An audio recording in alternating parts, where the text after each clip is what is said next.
I was on my knees by the kitchen trash when the world tilted a sealed turkey sandwich in my hand, like it had been waiting for the last kid picked for dodgeball, and then Calvin Hart's voice slammed through the stainless air. "Are you out of your mind? Maya eating from my trash? What else have you been taking?" My fingers went numb, the sandwich hit the floor with a dull little thud, and something sharp from a shattered glass kissed my forearm. The red came quick, nobody moved. Two cooks stared, someone whispered, "Quiet ones are the worst." And in that second, I was 15 again, hungry in a foster home. Pockets crinkling with stolen crackers. I hadn't even eaten yet. I kept saying I wasn't stealing. I was dizzy. I hadn't eaten right in 3 days. I send most of my check to my mom in South Carolina. Heart trouble, no insurance. "I'll clean this, I'll work doubles. Just please don't fire me." He stared like granite and said, "Clean it up and stay out of my trash," then turned on his heel and the room parted like I was contagious. I wrapped my arm in paper towels, scrubbed the floor until it squeaked, tossed a perfectly fine sandwich deeper into a bin because that's what shame makes you do. And I told myself I could not afford to cry, not here, not again. You know what I mean? The house was a museum of expensive quiet. After that, I folded towels like a machine past mirrors that showed a smaller face every time. And when the staircase swayed under me that afternoon, I tried to blink the dark away, but the dark won. I woke in a guest room to a dull throb behind my eyes, and a doctor saying dehydration, low blood sugar, malnourished like diagnoses and confessions share the same syllables, and Calvin sat there looking like a man who'd been handed a mirror. He didn't ask for, "Stop saying sorry." He told me I should have asked about your mother about you. That's on me. I didn't know what to do with that. When the man who threw the first stone shows up with a bandage, it can mess with your balance then. The next morning a tray appeared with toast and broth and a little note that said, "Eat first, we'll talk later." And later turned out to be him quietly paying my mom's hospital bill. Without calling it charity, he used the word justice, and I didn't have a pocket for it yet, but I tucked it close anyway. Act 1 was me on tile, humiliated and starving. Act 2 started the day he watched security footage and payroll logs and finally saw the thing. I never wanted to beg him to see. He saw me place soup back in the fridge with a note for him. He saw me take a sealed sandwich from the bin because I was dizzy, and he didn't see a thief. He saw a woman trying not to faint on a marble floor, and he didn't fire me, he promoted me. Household operations, a title fancy enough to draw side eyes, yet clear enough that everything from pantry rotation to laundry schedules landed on my clipboard. Yeah, that happened.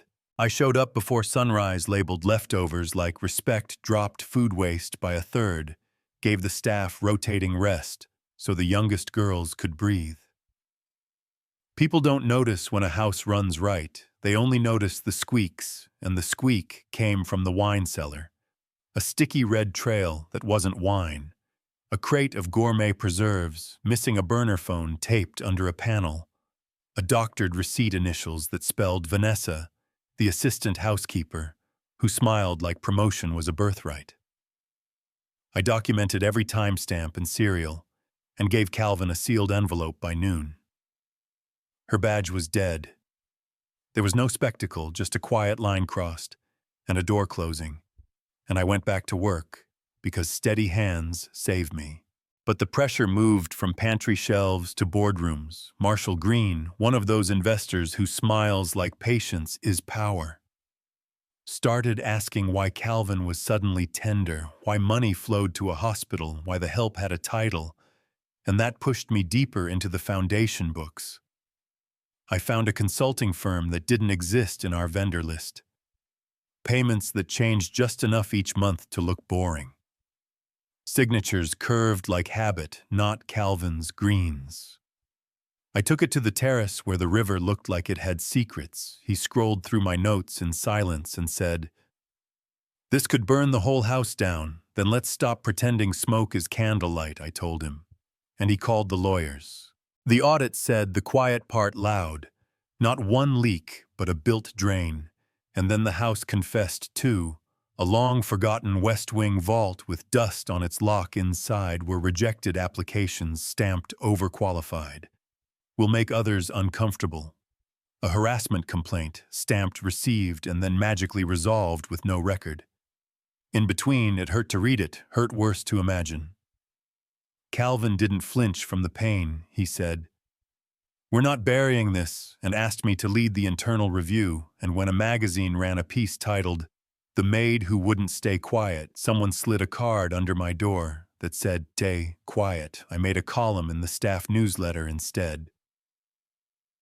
Voices unheard, anonymous, verified, unedited. The break room went silent while people read. Then John the gardener lifted a paper cup like a toast and muttered about time. And that's when I knew we'd crossed a line that wouldn't uncross. The twist was bigger than a thief in a cellar, bigger than a cruel whisper. It lived downtown in a second archive, ledgers marked cash in kind. Unknown source ghost grants and clinics with nice names and no addresses. A janitor from the foundation offices met me at a diner and slid me a flash drive with shaking hands. Because folks think if you mop their floor, you can't read their numbers. She'd kept receipts. She'd scanned logs. She'd watched the money move where it shouldn't.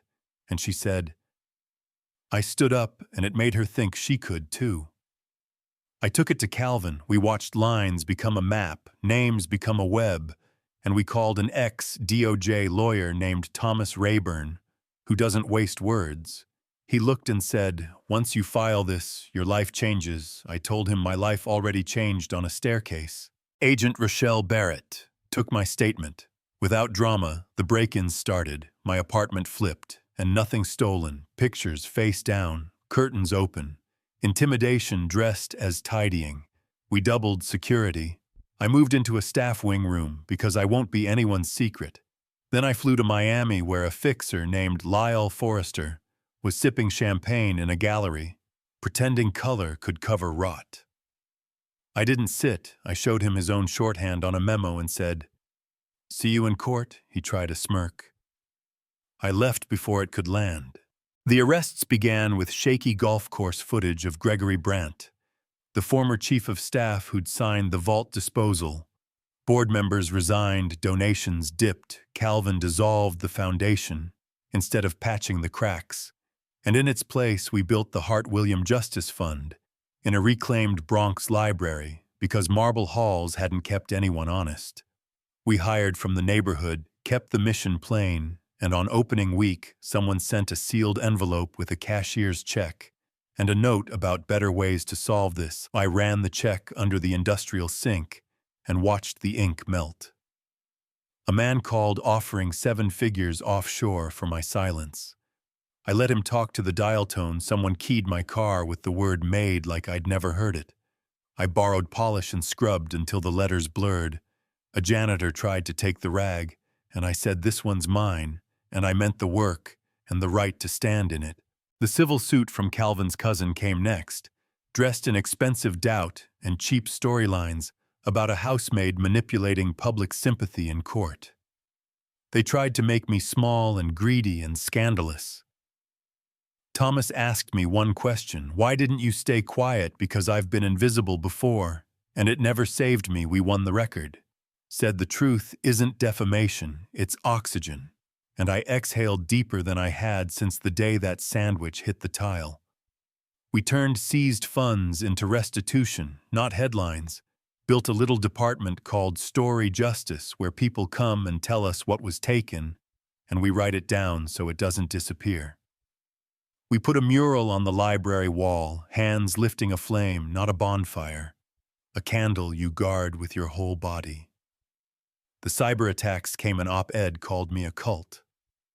Someone leaked my old therapy notes, and I cried alone because warriors are still human when the door clicks shut. Mrs. Carol pressed water into my hand and said, they think they're shaming you. They're writing your proof, and I believed her. The ending some people want is fireworks. Mine is simpler and heavier. Subpoenas keep spreading, more names float up, not everyone is happy. The old brand broke to make room for an honest one. Some say we burned a good house to chase a bad man. Some say no billionaire can ever do right. Some days I think both sides are hungry for a tidy answer so they can go back to brunch. I can't give you tidy, I can give you work, a flame, a door that isn't for decoration, and a promise that silence is not neutral. If you listened this far, tell me where you're watching from, and what part of this story hit a nerve. Was Calvin right to dissolve the foundation, or should he have tried to fix it from inside? Did I go too far or not far enough? Have you ever judged someone too fast and had to walk it back? Be honest. Drop your city and your take in the comments. Share this if you think charity without truth is just a costume. And if you want more stories that punch up and ask hard questions, hit like and subscribe. Because justice doesn't show up by invitation. It shows up when enough of us stop whispering and start walking.